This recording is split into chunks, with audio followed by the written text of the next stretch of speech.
Welcome to Cruise Control. My name's Eric, and today we talk about the end of the 3-liter Powerstroke diesel from Ford. Let's talk about it right now. Welcome to Cruise Control. My name is Eric, and we're going to start looking at some new cars and used cars to find out what's the best option for you. Let's see what's up next.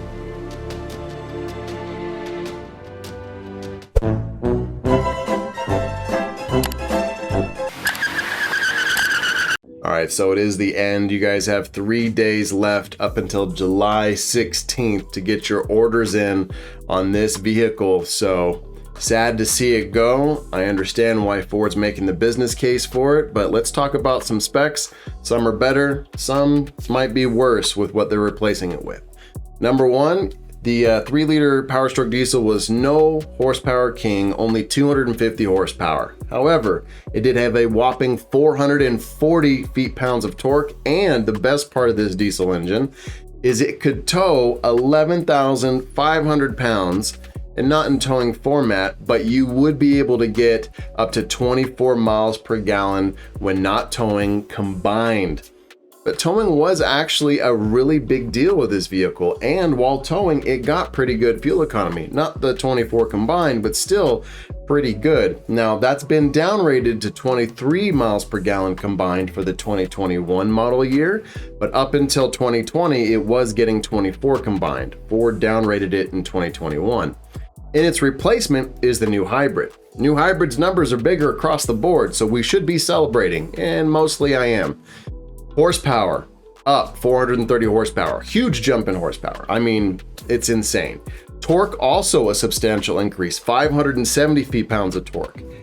Towing, 12,700 pounds, so everything's bigger across the board. This one gets 24 miles per gallon combined when not towing. Key thing, not towing. I have seen people online reporting what they get for fuel economy when towing on the 3-liter and towing with the hybrid.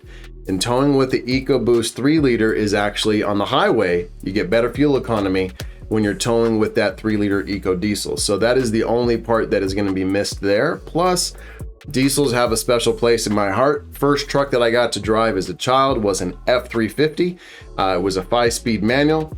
And then my dad got a different one. He got one that was an automatic later on, but we had the F350 diesels because I grew up on a farm and we had to tow things. We had to go get hay. We had a boat. We had a fifth wheel. We had a bunch of stuff that we had to tow. We had horse trailers. So I am going to miss that 3-liter diesel that's in that F150. I know that the hybrid's going to get you better towing, and it's going to get you more horsepower. And it's going to get you more torque. And you can also use the generator on there in case if the power goes out. So that part's nice as well. So this is going to be a transition, but I'm still sad to see the Powerstroke leave. Tell me your guys' thoughts down below. Do you guys own a Powerstroke? How did you like it? Were you guys considering buying it? You better hurry up. You only got 3 days left. Or you're not going to miss it at all. Or are you excited because the V6 is going to have more horsepower, more torque, better towing capacity, and you know, it's got that backup generator that's on there. So in case if your house loses power, you can use that to prop up your house. So tell me what you guys think down below. My name's Eric. This is Cruise Control. Have a good one.